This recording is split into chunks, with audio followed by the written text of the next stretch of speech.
All right, let's see what Schmosknow had to say about Jurassic World. Because as y'all already watched my review, y'all already know what I thought. So let's get this in. Very curious to see what they thought. Come on, nigga.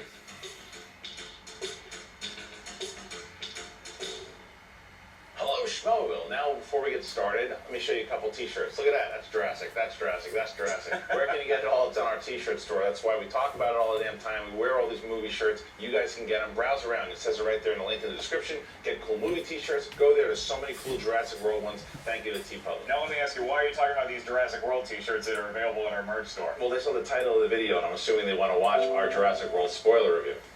We're going to give away the spoilers of Jurassic World. If you have not seen the movie, make sure you check out our other spoiler-free review of that. See the movie, then come on back and talk with us here, Schmoes, on this one. I loved watching this movie, Christian. I was so entertained by it. I gave it 4 out of 5 Schmoes, but there were some things that I had that I didn't love about the movie. There's a lot of fun stuff for sure. I gave it 3.5, and I said this is really, if you look at this like a Universal Studios ride, I have a lot of fun with it. Yeah. But yeah, we'll talk about a lot of the problems in this review. We'll talk about a lot of the cool things. We'll just talk about the beginning with the kids, and you have Connie Britton, not Connie Britton, that was from the other movie. Yeah. But what's her name? Laura, the girl from Apes, Judy Greer. There you go. Judy Greer is the mother, and she sends these kids out to go to the island. And right away, when you get to the island, you see what John Hammond finally envisioned. Right. I loved that aspect. I thought it was really cool to finally see, and because you got nostalgia right away up top. Yeah, I thought that part was cool. The fact that we're doing this bigger and badder, that it isn't just a park, it's an entire world like SeaWorld. There's the Starbucks. The fact that there's a Jimmy Buffett's Margaritaville is hysterical. Right.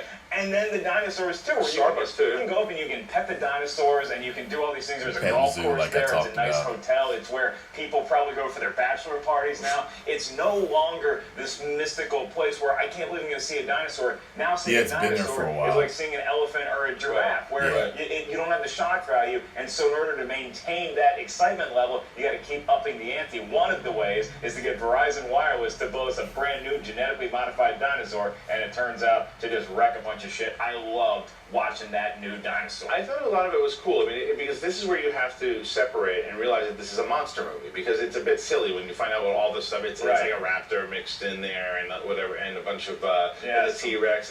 It's like an entire. And that was the one thing. They did one scene with the dinosaur where it like fades itself and camouflages itself. Awesome. That was great, but they only used it once and then they got rid of it. And it was just like this thing kind of. Well, it also did it again when you didn't see it on screen when it did it, because that's how it faked them out, because they thought that it got out of its enclosure, because it can also like that was the first time. Juices or whatever. I liked that scene. There's a lot of crap that this thing can do. I wanted to see a little bit more of a threat for a while against this thing, because of the Raptor relationship I actually really liked with Chris Pratt. I thought he was great. I was worried. You were worried about it, and I said, you don't know how they're going to train raptors, because the way that they don't make it seem like, oh yeah, they're all his friends. Like He's these not things, petting them. no, these things could turn on him in a heartbeat, and he makes reference to that. I like that. And I thought Chris Pratt, by the way, toned down was awesome, and makes me realize, as much as I was saying, I don't know if he could play Indiana Jones, because it's just he's so goofy.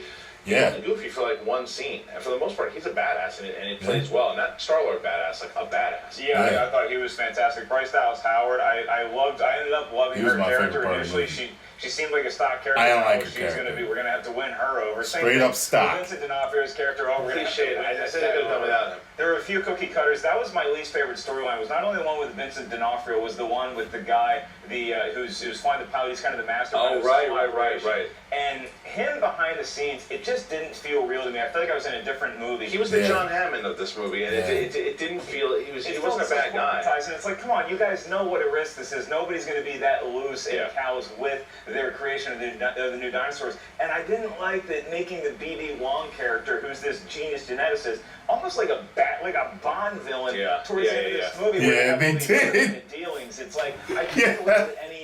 It was weird. Setting up sloppy after the experience of the first. That's all set up for the sequel too, whatever division they're going. But you know what? One thing that annoyed me was the Mercedes commercial that was the entire movie. Like every time they shot like the Mercedes, they literally have a commercial just like that out there too. And it's like, I get it, you're sponsors, but it was so in your face. But That's the That's when Trump pulls up and it's like right in your face. The reason you go to see this movie is the T-Rex versus the monstrosity at the end. That is such a great fight. It's very Godzilla-esque, and the fact that you have old school versus new school. You have the Raptors and the T-Rex team up against the monstrosity, and it's so much fun. Like, you just shut your brain off and you listen to Michael Giacchino's score. That's not fair. Not shut your brain off, but just don't take it. Not trying to be the first movie. Well, let the movie just enjoy it. Popcorn in the face. This movie is a dinosaur. Let the movie do what it's born to do, which is entertain the hell out of you. Not only with the T-Rex versus the other genetically engineered dinosaur. At the very end, I had a feeling they kept showing us this huge dinosaur come out of the water. I had a feeling I was going to play in there somewhere, and my God, they did it brilliantly. I was standing up and I was clapping for that huge orca with teeth to come out and just that's funny. You called it an orca. I called it Shamu.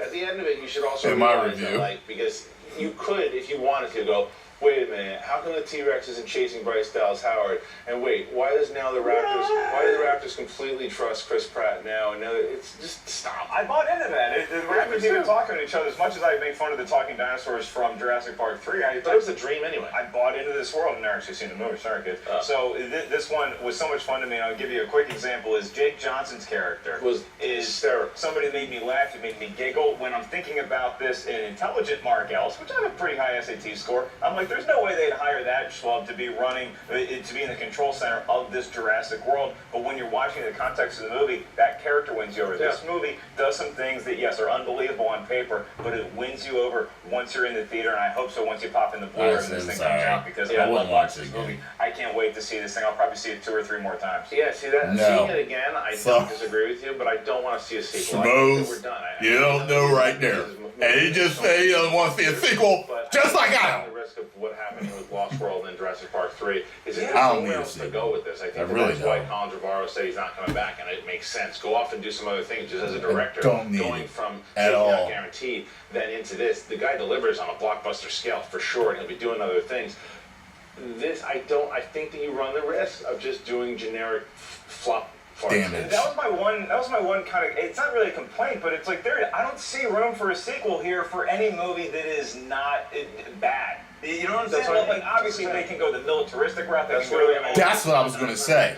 Kind of thing. Yeah. But Colin Trevorrow stomped through this Jurassic World like a T-Rex, and he grabbed everything. He wrung everything he could out of it. Credit to him in this movie. But going forward, I don't see that this is a franchise as much as maybe I would have hoped. Maybe somebody can come in and give me a fresh take on a sequel that I wasn't expecting. I hope that's the case. I love going back to Isla Nebula. Yeah, kind of shot if it's going to happen. The load anyway on this thing. But I also say, kudos to Colin Trevorrow for being a fan. You could clearly tell he's a fan of the original with the throwbacks, and a nice Jeff Goldblum brief cameo on the side of a book.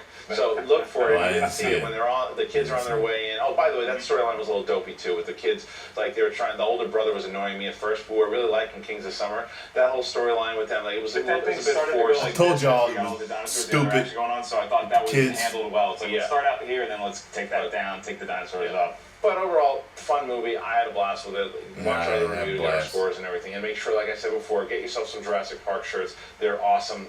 So he gave it a 4. Watch our interview. He gave it a 3.5. I gave it a 2. That's K-Dog. I'm E-Train. We'll never use those nicknames again. Yeah, the only type of sequel I could see doing with them is the military actually getting a hold of the dinosaurs and doing what that guy in the movie was saying about doing, using them in war and to track and to hunt and to kill the enemy.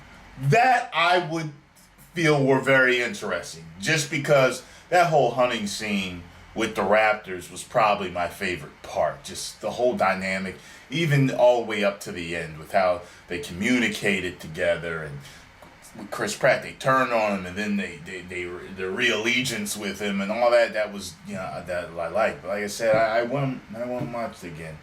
If a hot chick wants to go out with me, and she's like, I haven't seen Jurassic World yet.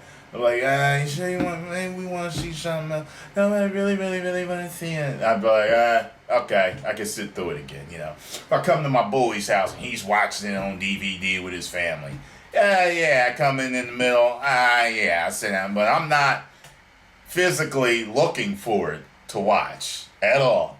for a very long time.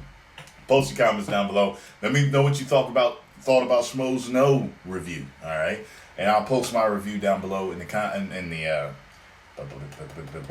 description box, and you can watch that if you ain't seen it yet, and let me know what's up. If you enjoyed my reaction, hit the like button, subscribe, and share. If you didn't, I don't care. 1 million subscribers. Woo!